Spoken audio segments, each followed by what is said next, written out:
Welcome back to the 10 steps that anyone needs before they start to even think about buying their first home. And surprise, lots of these practical action steps, 1 through 10, are not what the internet is serving up to you. That's because the internet is usually trying to sell you, not inform you. So today, we'll get into how to properly use the best internet resources, and that's going to be step 8. But first, we're going to start with step 7, breaking down all the terms and definitions you're going to need to know so you can make sense of the crazy home buying process. Play the music. How to Buy a Home educates, protects, and connects first-time homebuyers to local qualified realtors specifically for first-time buyers. Whether you're looking for DIY information or personal step-by-step guidance, How to Buy a Home is your #1 resource for first-time homebuyers. All right, what is the haps, my How to Buy a Homies? I'm still your host, David Sidoni, and today we're going to start with step 7. Translating the freakish terms that the lawyers, the lenders, the realtors all use that make you feel like they're speaking another freaking language. Some examples of these terms, like you really need to know the colossal difference between a pre-qualified loan and a pre-approved loan, a pre-qualification and a pre-approval. That's huge. And then there's the different names for the types of loans: conventional, jumbo, fixed, variable. This one's my favorite. The word escrow, when it comes to buying a home, not everybody uses it, but those of you that do, it can mean like 18 different things. It's like aloha. Real estate people use the word escrow for everything. And the word broker, it can be just as maddening as well. Because yes, there are real estate brokers and real estate agents, but with lenders, you've got banks, lenders, and you guessed it, mortgage brokers. So who's a broker? What the heck does that mean? And when you finally get your offer accepted, depending on where you are in the country, you could be an escrow, under contract, or conditionally accepted. And you also have to deal with your contingency period or conditions or option periods. And although you have an accepted offer, you might not be guaranteed to get the home if you don't understand all that vocabulary. And what about what's an appraisal? What are points? What's title? And don't even get me started on the acronyms. Oh, the acronyms.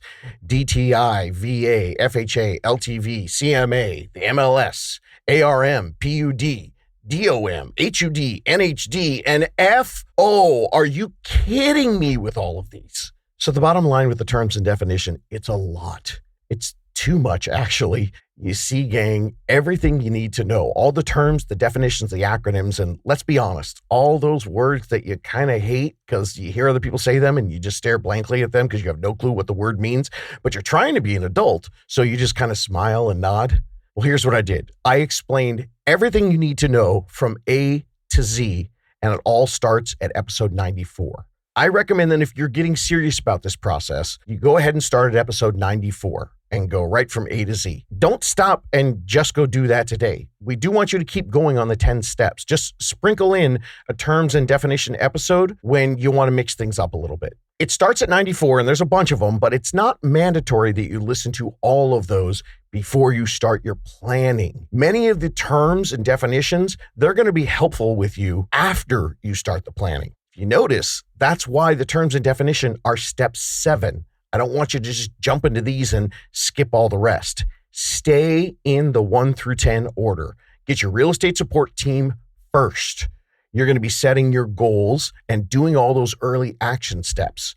And while you're doing that, there's going to be plenty of time for you to drop in an A to Z term episode so you can review and feel more confident moving forward. So it starts at 94, but when it comes to the 10 steps, do them in order. Do not binge through all A to Z before you pick up on step 1, 2, 3, or 4 if you haven't completed those yet. Remember, this is your journey. And only you know if you're the kind of person that wants to be super informed before you get into things. Or maybe you're a fly by the seat of your pants person. So like I said before, know thyself and make sure you don't dive in and get stuck in a binge fest. Many listeners have found that the A to Z episodes, they end up being very helpful to them because it helps them gain confidence.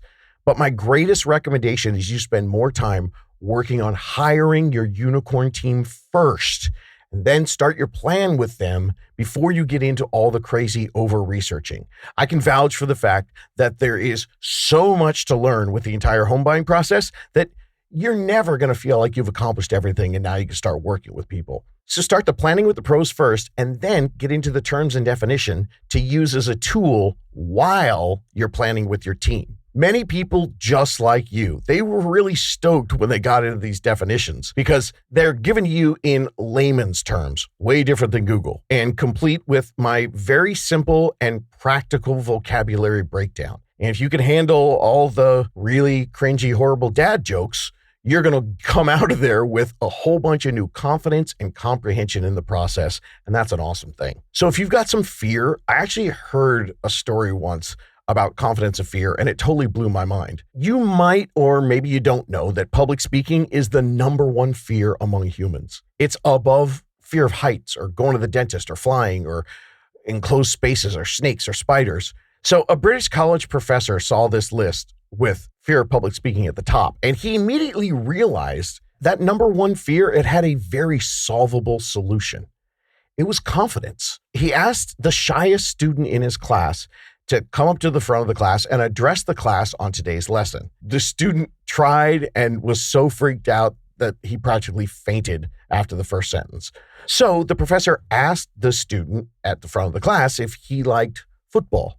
Soccer for you Americans. Well, of course, being a good English lad, the student said that he had his favorite team that he was a supporter of, and that it was probably his favorite thing in the whole world. So the professor told him, hey, do you know the game last week? He thought the midfield play was rubbish and the manager was a wanker. Well, suddenly the student confidently started addressing him and the whole class in the front of the class because it was something that he felt confident in the information. When you have the confidence in this material, our number one human fear, it'll dissolve away. So start at episode 94, mix in the definitions while you're working on the big three, and get confident in the material. Get yourself empowered with the knowledge. All right, now we can go on to step 8. That's online research. Okay, what? Online research? Did I just say that? I can hear some of you right now. What the F, Sidoni? You told me all the stories about all the people who make the mistake doing way too much online research on their own before they hire their team. Like that PhD lady who realized that if she'd talked to a pro way earlier instead of going down the internet rabbit hole for months and months, she could have been doing this way sooner. And what about the whole WebMD story with the doctor? He said he spent too much time online. And now you're telling me that step 8 is to go online and do research. Yeah. Homies, look, I get it. I am fully aware that I told you not to waste months or years over researching the home buying process online. However, while you're working with an experienced support team on the big three, you can get a jump start on your next level of research on other things besides credit score, debt, savings, loans, and interest rates. That stuff you'll cover with them. Now, I'm not saying everything online is bad. I'm saying a lot of it is. But there's some stuff that can really help. The online research that you do, we assume that you already have your unicorn partnership all set up. You got your financial strategy going, and now you really want to dig into those tools to help you find the right home. Things like finding neighborhoods, things like figuring out schools and crime and all that stuff. When you're doing that, when you're looking for homes and you're doing that research, you can do some of it on your own, and then some of it is with a partnership with your realtor. Yeah, of course, you and your realtor are going to set appointments and you're going to do boots on the ground research. But my friends, I'm not saying that I completely dismiss everything on the internet. I know we live in a digital age. Let's use it to your advantage. We can do so much that will bring you extra knowledge. And you can bring that knowledge to the table with you, and you and your unicorns can talk about everything, and everyone will be that much more ahead in what you're looking for. And hey, if you do this all the time, great. Your internet stalking skills finally are going to come in handy. Do you over-research your vacations to death? Cool, we can use that. Do you window shop on Zillow looking for the perfect kitchen or the perfect man cave? Awesome, we can use that too. Way back on May 7th, I believe, way back in 2019, it was episode 10, one of the very first episodes. One of my dear friends actually taught me a very valuable lesson when I was helping her buy a home. Molly was pregnant, and most people think that it's way too stressful to shop for a home when you're pregnant. And it's impossible to do home shopping right after you had the child. What was interesting was my friend Molly from episode 10 found that her maternity time was an awesome time to utilize internet stalking. She looked at homes and neighborhoods and all kinds of stuff. During her third trimester, she found valuable and effective online research. And then, even after she had the cutie patootie, she figured out how to capitalize on nap time for the first few months. I've got a great place where I recapped all of Molly's tips, plus some other things that I've been learning from buyers as we go through the years. Some really killer feedback and tips. Now, keep in mind, if you're listening to this in the future, I'm recording this at the beginning of 2025, and who knows, maybe some new sites will have popped up. So here's the basic idea. I've got an episode where I give you all the best sites on the internet. And I also gave you some fun stuff because as you're working on the goals, you're going to need motivation and we want to keep your spirits up. There's a lot of educational aspects. And the truth is you can do a lot of research and you should have somewhat of a clue of where you want to live. And a lot of that is online. You want to feel safe and comfortable and joyful and content in where you live. So yes, talk to your realtor and get their information, but do some of your own research on your own.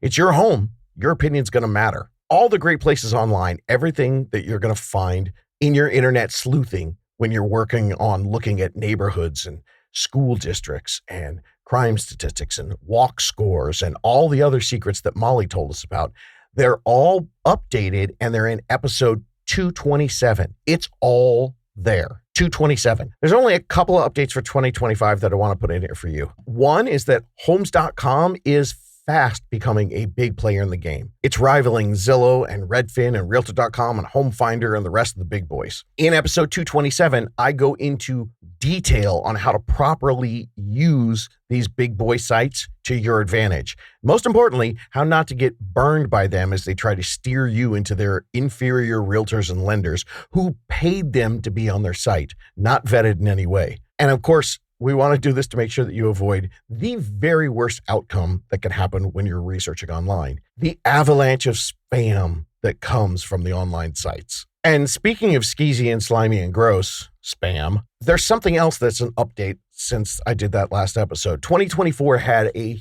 huge shakeup in real estate. There was a gigantic lawsuit. The thing about it was actually a giant shakedown by some unscrupulous class action lawyers.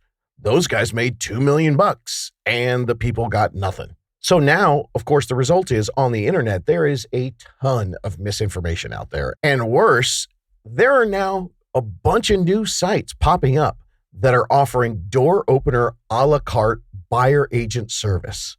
If you see one of those, run. Close your laptop or your phone and clear your cookies and your cache. These people are evil and they will do lower than the bare minimum. And the good news is, as a buyer in 2025, you don't have to accept that type of terrible service. What's been going on with online services trying to help buyers for 20, 25 years, internet companies have been trying to sell that you don't need a team on your side.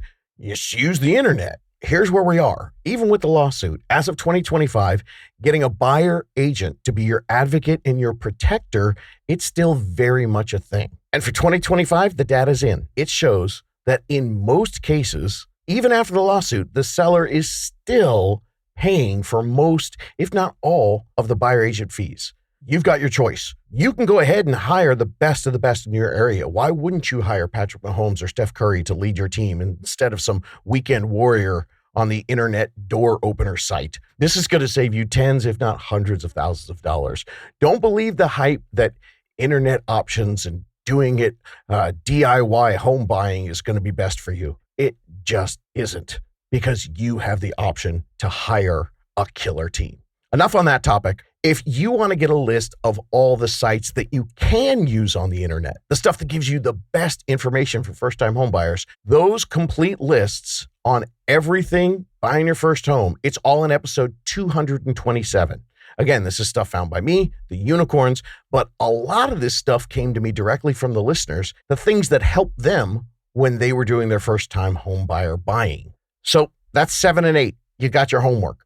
And remember, as you dive in all the terms and definitions and all your online research from these steps. This is not an excuse for you over-researchers to stop steps, pause steps, or skip steps. You don't get to go down an episode or internet rabbit hole. Start with deciding first. We did that as step 1. And then step 2, get your guides. Stay in order. That way you're going to have multiple people working on your custom plan. I'm excited to help all of you because you are human people and you can multitask. And so now do it with a caring real estate support team. You know, some would say with unicorn-like qualities. And you can start working all together, planning. And while you're doing that, you can do some learning at the same time. So go to howtobuyahome.com if you want to get your super squad today. Then when you have your unicorn, I tell people don't be afraid to push yourself when you're doing these extra bits of research. This is an exciting time for you, but you should go ahead and put some work in. Cut out the music when you're in the car or you're commuting to work or you're working out. Instead, listen to some A to Z definitions for the next couple of weeks. I did my best to make them palatable and entertaining, so you're not going to feel like you're just having someone read you a vocabulary list that you've got to study for a test. And especially for those of you out there who are new to this, these definitions are a great place to start so you can gain confidence in a short time. Steps 7 and 8, they will help you get knowledge, which creates the confidence, and that eliminates the fear. You can do this. Looking for more DIY education or your own personal step-by-step guidance through the home buying journey? Since 2019, How to Buy a Home has been the #1 resource for first-time home buyers. So visit howtobuyahome.com to get started.